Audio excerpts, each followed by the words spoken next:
लगभग आधी रात का समय था। एक नवयुवक अपने हाथ में एक बैग पकड़े हुए शायद अपने घर की ओर बढ़ रहा था, लेकिन उसके चेहरे पर एक अजीब सा डर था। वो अपने कदमों को तेज तेज बढ़ा रहा था, लेकिन जैसे ही वो गांव के कुएं के पास पहुंचा, उसका पूरा शरीर पसीने से भीग गया। वो वहां से मानो पलक झपकते ही गायब हो जाना चाहता हो। आलतू चल आलतू, आई बला को टाल दू। हे प्रभु रक्षा करना, यहाँ से सही सलामत चले जाऊं। उसने अपने कदमों की रफ्तार को तेज की, लेकिन जैसे ही वो कुएं के पास से गुजरा तो उसके कानों में किसी की पायल की आवाज पड़ी। उस आवाज को सुनकर डर के मारे उसके पैर वहीं जम गए और उसके कंधे पर उसे कुछ महसूस हुआ। उसने हिम्मत करके पीछे मुड़कर देखा तो घूंघट ओढ़े एक औरत उसके सामने खड़ी थी। उसे देखते ही डर से उसका चेहरा फीका पड़ गया। तभी उस औरत ने अपना हाथ उसके चेहरे की तरफ बढ़ाया और उसकी गर्दन को एक ही झटके में मरोड़ दिया और वो निढाल होकर जमीन पर गिर पड़ा। अगली सुबह जब लोग वहां से गुजरे तो कुएं के बाहर लोगों का जमावड़ा लग गया। सत्यानाश, पता नहीं ये किस किस को और लेकर जाएगी। पिछले 2 महीने में 5वीं मौत हुई है ये।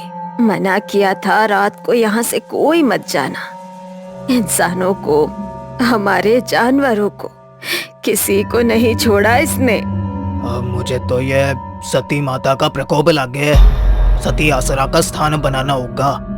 देवी को रोज भोग देवेंगे और कोई भी सूरज ढलने के बाद यहाँ ना आवेगा।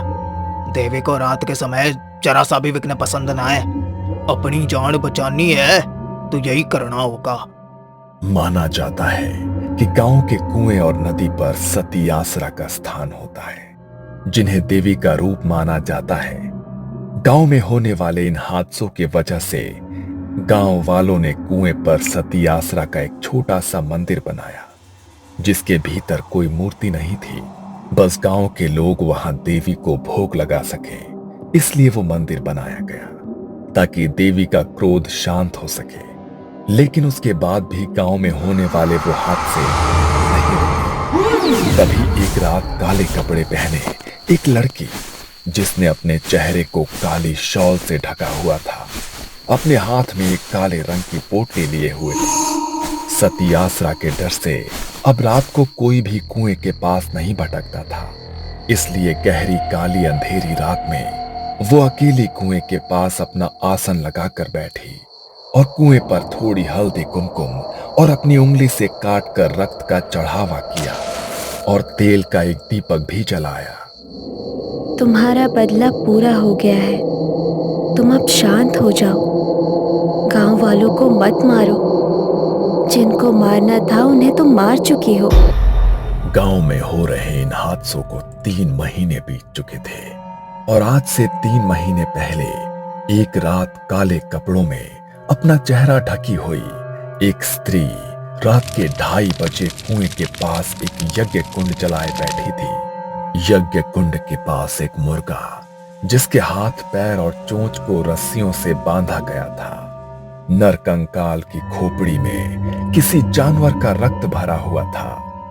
वो उस रक्त का छिड़काव बार बार यज्ञ कुंड में कर रही थी और बड़ी ही धीमी आवाज में कुछ मंत्रों का उच्चारण भी कर रही थी। तुम्हें जागृत होना पड़ेगा। तुम्हें जागृत किए बिना आज की रात मैं यहाँ से नहीं जाऊंगी। बलि स्वीकार करो। उसने उस बंधे हुए मुर्गे को उठाया और धारदार चाकू से उसकी गर्दन को एक झटके में अलग कर दिया। उसकी आहुति उसने यज्ञ कुंड में चढ़ा दी। तभी वहां एक अजीब सी सिहरन उठी। रात के सन्नाटे में मानो कोई दबी आवाज उसे सुनाई देने लगी। कुएं के भीतर से मानो किसी की आत्मा निकलकर बाहर आ गई हो। उसने पीछे मुड़कर देखा तो घूंघट ओढ़े एक औरत उसके सामने खड़ी थी। जाओ और खत्म कर दो उन्हें। मुझे अपना बदला चाहिए। जाओ। मानो जैसे वो उसकी आज्ञा का इंतजार कर रही थी। उसके इतना कहते ही वो गांव की ओर बढ़ी और एक घर के बाहर जाकर रुक गई। दरवाजे पर ठक ठक की आवाज हुई। अरे इतनी रात को कौन आया है? रात के 3 बज रहे हैं।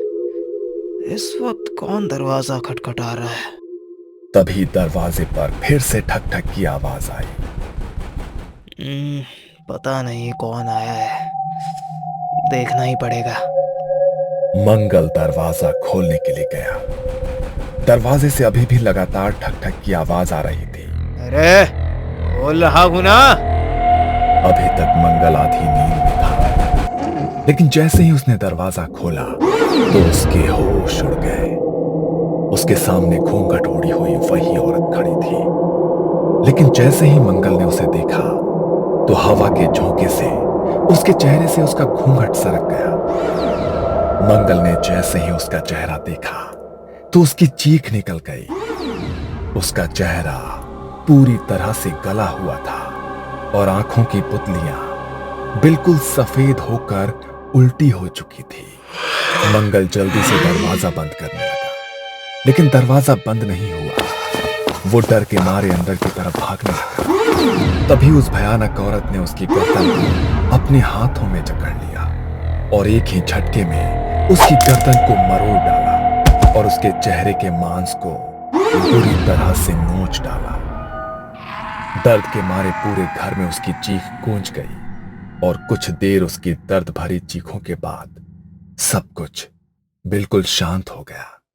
अगली सुबह जब परिवार वाले घर पहुंचे तो उसका ऐसा हाल देखकर उनके पैरों तले जमीन खिसक गई। ये क्या हो गया मेरे भाई को? तुझे इतनी बेरहमी से किसने मार डाला मेरे भाई? किसने मार डाला तुझे? अभी तो सिर्फ इसकी जान गई है, अभी तो तेरा मरना बाकी है। जितनी बेरहमी से इसकी मौत हुई है, उससे ज्यादा बेरहमी से अब तू मारा जाएगा। राजेश अपने भाई से लिपटकर बिलख बिलख कर रो रहा था। उसने गांव वालों के साथ जाकर अपने भाई का अंतिम संस्कार किया। रात को वो अपने भाई की तस्वीर को अपने हाथों में लिए रो रहा था। मत रो बेटा, भगवान ने हमारी जिंदगी में यही दुख लिखा था। पहले मेरा बड़ा बेटा चल बसा और अब मंगल। ना जाने किसका श्राप लग गया है हमारे घर को। एक के बाद एक अनहोनी घटती ही जा रही है। मंगल की मौत कोई सामान्य मौत नहीं है माँ। किसी ने जानबूझकर मारा है उसे। उसकी हालत नहीं देखी क्या तुमने? कैसे उसके चेहरे पर पूरा मांस नोचा हुआ था। मैं वो फिर से याद नहीं करना चाहता हूँ माँ, लेकिन जिसने भी मेरे भाई के साथ ऐसा किया है, मैं उसे ढूंढ कर निकालूंगा। नहीं छोड़ूंगा उसे माँ, मैं नहीं छोड़ूंगा उसे। उन दोनों की आंखों के आंसू रुकने का नाम नहीं ले रहे थे। 13 दिन बाद मंगल की सभी अंतिम क्रियाएं पूरी हुई। घर में बिल्कुल सन्नाटा पसरा हुआ था। राजेश अपनी मां के कमरे में एक गद्दा डालकर सोया हुआ था। तभी रात के लगभग 3 बजे दरवाजे पर वही ठक ठक की आवाज हुई। उस आवाज से राजेश की नींद टूट गई। उसने घड़ी में समय देखा तो वो भी हैरान रह गया। इतनी रात को घर पे कौन आया है? फिर से दरवाजे पर ठक ठक की आवाज हुई। मां की नींद ना टूट जाए इसलिए राजेश बिना सोचे समझे दरवाजा खोलने चला गया। लेकिन जैसे ही उसने दरवाजा खोला, उसके सामने भी वही घूंघट वाली औरत खड़ी थी। उसने अपने चेहरे से अपना घूंघट हटाया और सीधे राजेश की गर्दन की ओर हाथ बढ़ाकर एक ही झटके में उसके गर्दन को मरोड़ डाला। वो उसी वक्त निढाल होकर जमीन पर गिर गया। उसे चीखने का भी वक्त नहीं मिला।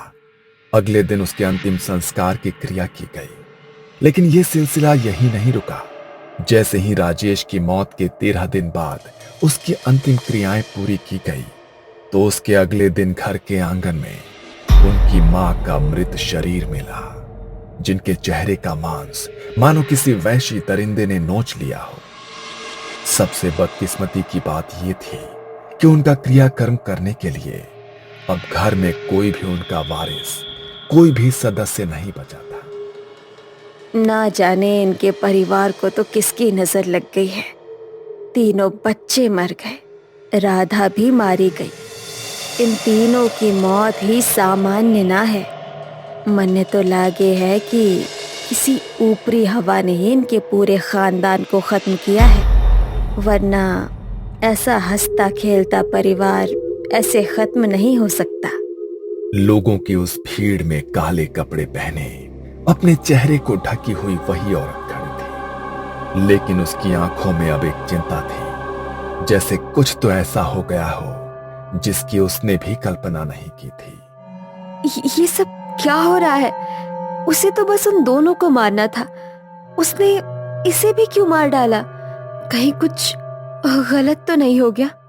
आधी रात को काला कपड़ा ओढ़कर वो फिर से अपने हाथों में पोटली लिए कुएं की तरफ बढ़ने लगी, लेकिन तभी उसने देखा कि कुएं के पास एक आदमी अपनी साइकिल से गुजर रहा है।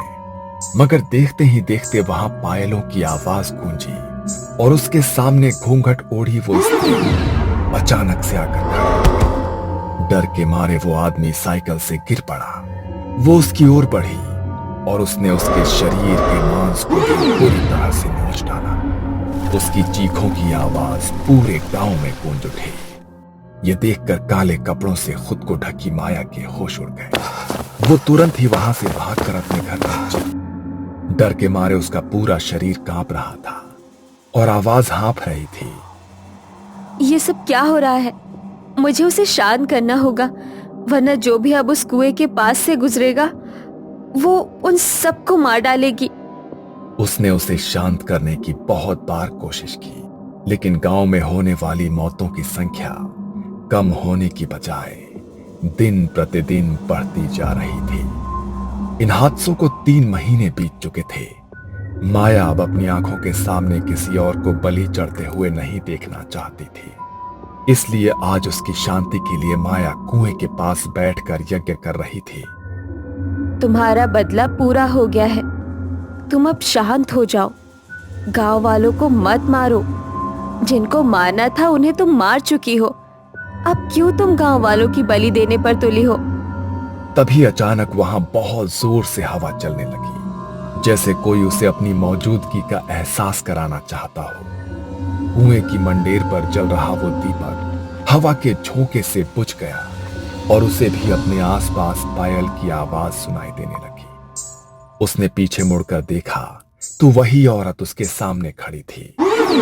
उसके चेहरे से घूंघट हट चुका था और उसका भयानक चेहरा गुस्से में उसे ही देख रहा था। देखो, तुम्हें शांत होना होगा। तुम अपनी छोटी बहन को इस तरह नहीं मार सकती। मैंने तो बस तुम्हारे बदले के लिए तुम्हें जागृत किया था। तुम दूसरों की जान क्यों ले रही हो? उन्होंने तुम्हारे साथ जो किया उसका बदला ले लिया है ना तुमने? आज से 4 महीने पहले गांव के एक घर में मातम का माहौल था। घर के बड़े बेटे का उसकी शादी के कुछ समय बाद ही निधन हो गया था। घर में 2 जवान बेटे थे, जिनकी नजर अपनी विधवा जवान भाभी पर पड़ गई थी। मंजू अपने पति की मौत के गम में खुद को अपने कमरे में बंद किए बस रोए ही जा रही थी। तभी उसके दरवाजे पर जोर जोर से खटखट की आवाज हुई। उस खटखट की आवाज से मंजू अचानक से सहम गई और दीवार की तरफ घिसटती चली गई। उसने दरवाजा नहीं खोला। तभी अचानक 2 लोग दरवाजा तोड़कर अंदर आ गए। इतनी देर से हम लोग दरवाजा खटखटा रहे हैं, तुझे समझ में नहीं आ रहा है? हैं? तुझे क्या लगा था कि तू दरवाजा नहीं खोलेगी तो हम अंदर नहीं आ पाएंगे? हैं? देखो, ऐसा मत करो। मैं तुम्हारी भाभी हूँ। भाभी माँ के समान होती है। कुछ तो सोचो। चुप, बिल्कुल चुप। तो इस घर की बहू है। अब हमारा भाई तो मारा गया, अब तुम्हारे ऊपर हमारा भी तो कुछ हक हुआ ना। अब अपने ये आंसू बंद करो। वो दोनों किसी शैतान की तरह हंसते हुए मंजू की तरफ बढ़ने लगे। मंजू इस तरह अपनी इज्जत को अपने हाथों बर्बाद होते नहीं देख सकती थी। उसने उन्हें धक्का मारा और बाहर की तरफ भागी। वो दोनों भी उसके पीछे पीछे भागे। उनसे अपना पीछा छुड़ाने के लिए वो गांव के कुएं की तरफ दौड़े और उनसे अपना रक्षण करने के लिए कुएं के अंदर कूद गई। अब क्या करें? ये तो कुएं में कूद गई भाई। अरे अब कूद गई तो कूद गई, जल्दी निकल यहाँ से, वरना अगर किसी ने देख लिया ना तो इसके मरने का इल्जाम हमारे ऊपर ही लग जाएगा। मैं अच्छी तरह जानती हूँ कि क्यों मरी है मेरी बहन और कौन है उसकी मौत का जिम्मेदार। तेरी मौत का बदला तो मैं लेकर रहूंगी मेरी बहन। माया अब अपनी बहन की आत्मा को जागृत करके उसकी मौत का बदला तो ले चुकी थी, लेकिन उसने अपनी बहन की आत्मा को जिन तांत्रिक विधियों के जरिए जागृत किया था उसे शांत कर पाना अब उसके लिए नामुमकिन हो गया था। वो अपने कमरे में घबराई हुई बैठी थी। तभी रात के लगभग 1:30 बजे किसी ने उसका दरवाजा खटखटाया। इतनी रात के कौन आया है? माया ने जाकर दरवाजा खोला तो घूंघट के अंदर वो आत्मा अब उसके सामने खड़ी। उसे देखकर माया के रोंगटे खड़े हो गए। तुम नहीं, देखो, तुम मुझे नहीं मार सकती। मैंने तो तुम्हें इसलिए जागृत किया था ताकि तुम अपनी मौत का बदला ले सको। होश में आओ। मृत्यु के बाद आत्मा किसी की सगी नहीं होती। माया ने उसे जागृत तो कर दिया, लेकिन अंत में वो खुद भी उसकी मौत का कारण बन गई। उसने अपने हाथ माया की गर्दन की तरफ बढ़ाए और एक ही झटके में उसके गर्दन को भी मरोड़ डाला और माया की कुछ आखिरी चीखों के बाद सब कुछ बिल्कुल शांत हो गया। कहा जाता है कि गांव के लोगों ने डर के मारे पूरे गांव को खाली कर दिया और दूसरी जगह स्थानांतरित हो गए, लेकिन लाल घूंघट में वो आत्मा आज भी उस गांव में भटकती रहती है और जो भी उसके सामने आता है उसे वो मौत के घाट उतार देती है।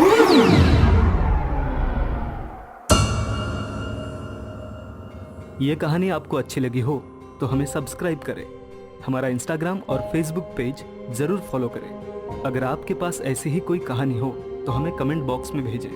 हम कोशिश करेंगे कि अगली एनिमेटेड स्टोरी आपकी होगी।